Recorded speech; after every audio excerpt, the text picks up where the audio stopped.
Hallo liebe werdende Mama, im folgenden Video habe ich alle wichtigen Informationen für dich zum Thema Geburt im Krankenhaus oder im Geburtshaus zusammengetragen.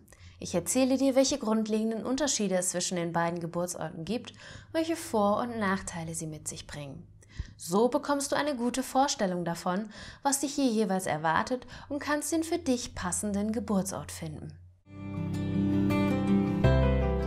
Ich bin Mama von 2 Kindern, ausgebildete Hypnobirthing- und Babymassage-Kursleiterin, Rückbildungstrainerin, Entspannungstrainerin und Wochenbettcoach. Schön, dass du mein Video anschaust. Auf diesem Kanal findest du jede Woche das wichtigste Wissen rund um Schwangerschaft und Muttersein. Wenn du neu hier bist, dann lohnt es sich zu abonnieren. Die Geburt ist ein großartiges und sehr emotionsreiches Ereignis im Leben, sowohl für die werdende Mama als auch für den werdenden Papa. Daher finde ich es sehr wichtig, dass dieses eindrucksvolle Ereignis in einer schönen, angenehmen Atmosphäre stattfinden darf. Heutzutage werden ungefähr 97% aller Babys im Krankenhaus geboren und nur noch etwa 3% im Geburtshaus oder zu Hause. Das hat verschiedene Gründe, aber der Ursprung dieser Entwicklung liegt darin, dass Schmerzmittel unter der Geburt, seit sie hierfür genutzt werden dürfen, nur im Krankenhaus verabreicht werden dürfen. Schmerzmittel wie zum Beispiel Chloroform im frühen 20. Jahrhundert. Viele Frauen haben sich ab diesem Zeitpunkt daher gegen eine Geburt zu Hause, komplett ohne Schmerzmittel und für eine Geburt im Krankenhaus mit Schmerzmitteloption entschieden. Auch die Angst vor Komplikationen und die stetig bessere Intensivmedizin im Krankenhaus gaben und geben vielen Paaren die nötige, gewünschte Sicherheit für ihre Geburt. Der größte Unterschied zwischen einer Geburt im Krankenhaus und einer Geburt im Geburtshaus ist für viele daher die Tatsache, dass man im Geburtshaus kein Schmerzmittel wie zum Beispiel eine PDA bekommen kann. Auch ein sekundärer Kaiserschnitt, also ein Kaiserschnitt, der sich im Geburtsverlauf ergibt, ist nur in einer Klinik möglich. Ebenso die Anwesenheit eines Arztes. Im Krankenhaus fallen für die Eltern keine zusätzlichen Kosten rund um die Geburt an, auch nicht für den Aufenthalt der frisch gebackenen Mama nach der Geburt. Alle Kosten werden von der Krankenkasse übernommen. Im Geburtshaus müssen die werdenden Eltern eine sogenannte Rufbereitschaftspauschale zahlen. Freiberufliche Hebammen, die Geburten außerhalb einer Klinik betreuen, müssen nämlich aktuell um die 10.000 Euro Versicherungskosten pro Jahr zahlen. Außerdem gibt es bestimmte Kriterien, die eine Geburt im Geburtshaus ausschließen. Dazu gehört die Beckenendlage, eine Schwangerschaftsvergiftung, Diabetes und einige andere Vorerkrankungen. Eine Geburt im Geburtshaus ist aus versicherungstechnischen Gründen auch nur von 38+0 bis 42+0 möglich. Möchte das Baby früher oder später zur Welt kommen, muss es im Krankenhaus geboren werden. Trotz der hohen Eigenkosten, also der Rufbereitschaftspauschale, hat eine Geburt im Geburtshaus aber auch sehr viele Vorteile. Die Hebammen, die die Geburt begleiten werden, lernt die werdende Mama bereits in der Schwangerschaft kennen und kann ein gutes Verhältnis aufbauen. Meist wird von den Hebammen im Geburtshaus ein Großteil der Vorsorge übernommen. Das heißt, unter der Geburt ist die anwesende Hebamme keine Fremde, sondern eine vertraute Person.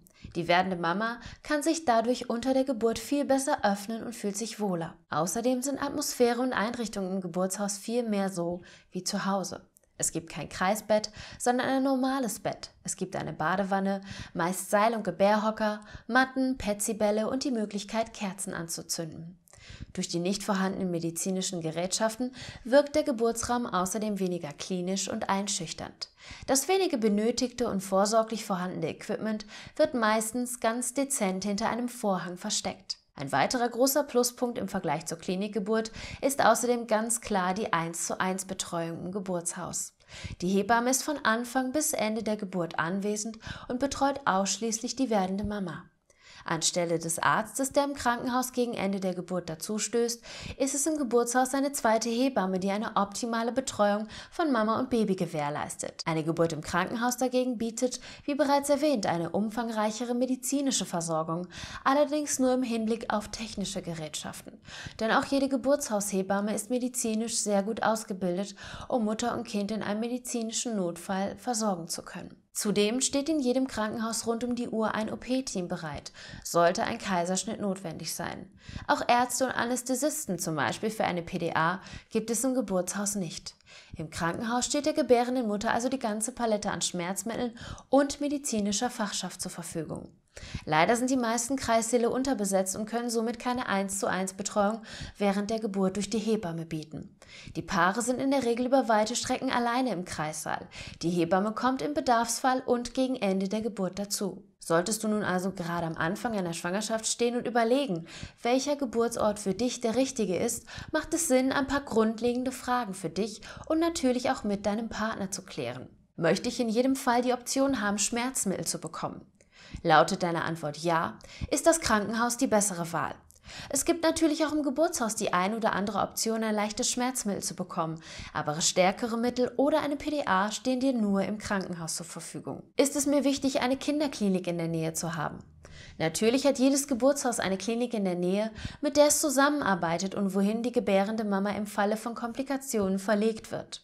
Solltest du dich aber zu unsicher damit fühlen, dass in diesem Fall erst noch der Weg ins Krankenhaus zurückgelegt werden muss, ist auch hier das Krankenhaus die bessere Wahl für dich. Möchtest du gerne eine 1:1 Betreuung, weil es dir wichtig ist, durchgehend von einer Hebamme, am besten von einer Hebamme, die du bereits recht gut kennst, betreut zu werden? Dann ist eine Geburt im Geburtshaus ganz klar die bessere Option für dich. Oder du suchst nach einer Beleghebamme. Einige Krankenhäuser bieten diese Option an. Hier wirst du durchgehend von deiner Hebamme begleitet, bist aber im Krankenhaus. Eine weitere wichtige Frage ist folgende. Ist es mir wichtig, dass ich mich während der Geburt komplett geborgen und vielleicht sogar ein bisschen wie zu Hause fühle? In diesem Fall ist das Geburtshaus die für dich geeignetere Variante, da die Geburtsräume, wie bereits erwähnt, in der Regel ein Crossover aus gemütlichem Wohnzimmer und Schlafzimmer inklusive Gebärwanne sind. Möchte ich den Vorgaben und zeitlichen Richtlinien, wie sie im Krankenhaus gelten, gerne fernbleiben und meinem eigenen Geburtsrhythmus folgen?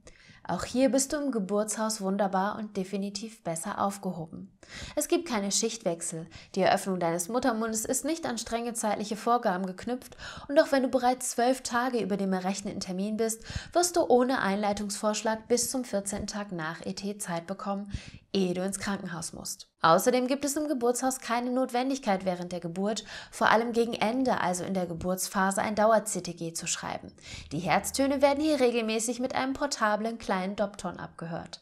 Auch vaginale Untersuchungen finden sehr sparsam und auf Wunsch gar nicht statt. Dadurch, dass die Hebamme ständig anwesend ist, kann sie am Verlauf des Geburtsverlaufes sehr gut den Fortschritt abschätzen und auf eine Untersuchung des Muttermundes in der Regel verzichten. Kommen wir zur letzten, aber nicht zu unterschätzenden Frage. Was wünscht sich mein Partner? Natürlich ist die Mutter diejenige, die das Baby zur Welt bringt, aber auch die Gefühle und Wünsche des werdenden Papas sollten bei der Auswahl des Geburtsortes mit berücksichtigt werden. Kann mein Partner sich eine Geburt außerhalb des Krankenhauses vorstellen? Fühlt auch er sich im Geburtshaus vielleicht wohler? Oder wünscht er sich die Sicherheit des Krankenhauses? Hier lohnt es sich, Kreissaalführungen in der Klinik und auch Infoabende im Geburtshaus gemeinsam mit dem Partner zu besuchen.